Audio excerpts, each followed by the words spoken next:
Good morning, ma'am. Our topic for today is about design of a secure operating system. Design of a secure operating system. A secure operating system is designed to protect data, maintain system integrity, and prevent unauthorized access while ensuring reliability and performance. The security of an OS is crucial as it serves as the foundation for application and user interaction.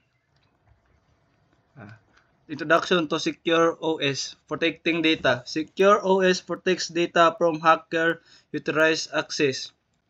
Example of protecting data. A company store confidential customer information on a secure service running Secure OS. The goal is to prevent unauthorized access while allowing authorized employees to retrieve necessary data. Essential security. Essential for protecting private data company. The example of essential security. A financial institution operates a secure service to manage online transaction to secure security to OS implement essential security measure to protect against cyber threat. Cyber attack prevention. Without a secure OS system or vulnerable to server attack. Example of server attack.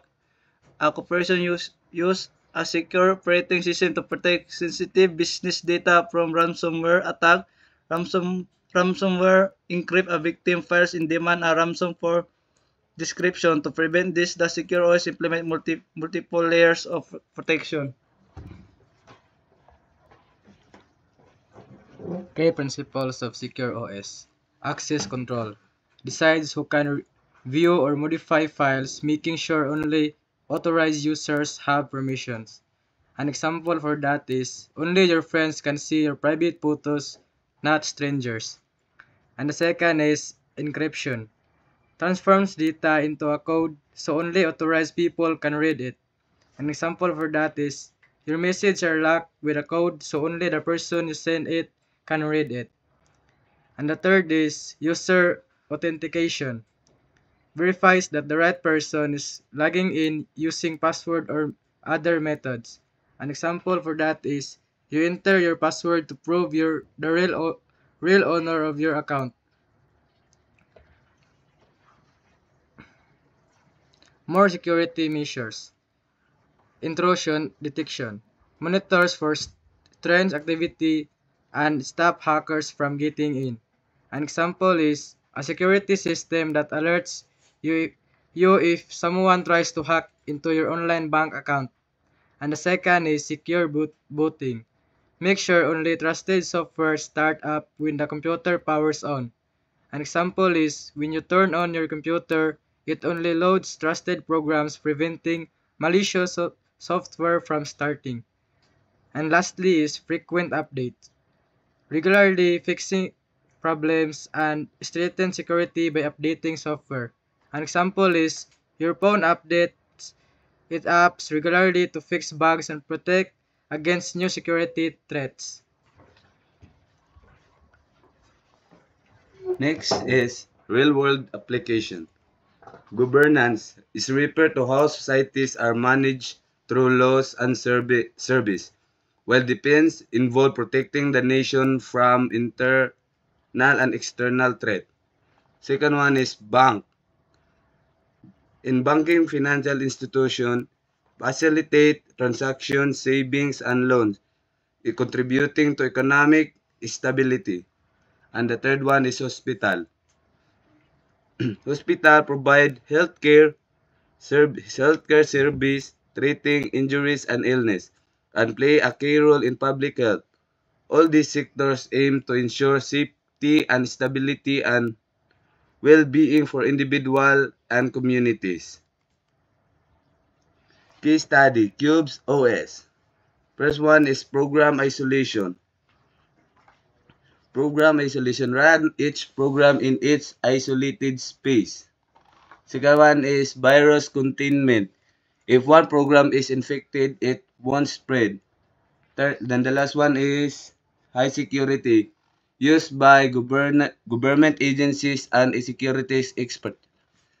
An example of that is WorkCube, Personal cube and email cube.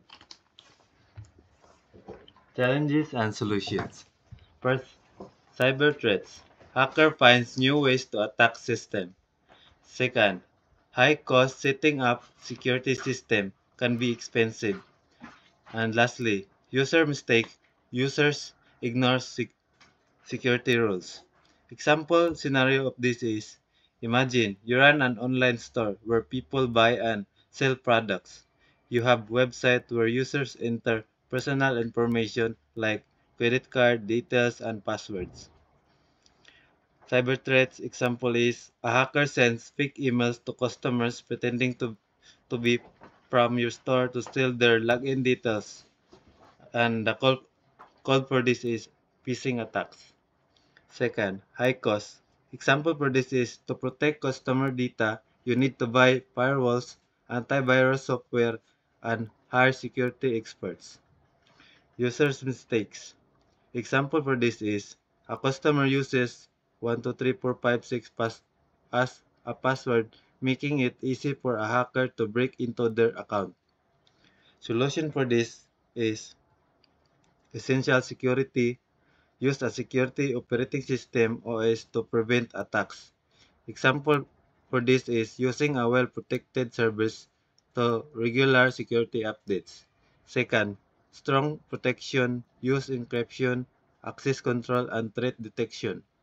Example for this is encrypt customer data so even if hackers steal it, they cannot read it. 3. Stay updated. Keep security system up to date. Example for this is regularly updating software to fix security weakness. Conclusion. Essential security. Secure OS is essential for preventing cyber attacks. Strong protection. Uses access control, encryption, and threats detection. Stay updated. Organization must stay updated on security practices. The, the importance of security.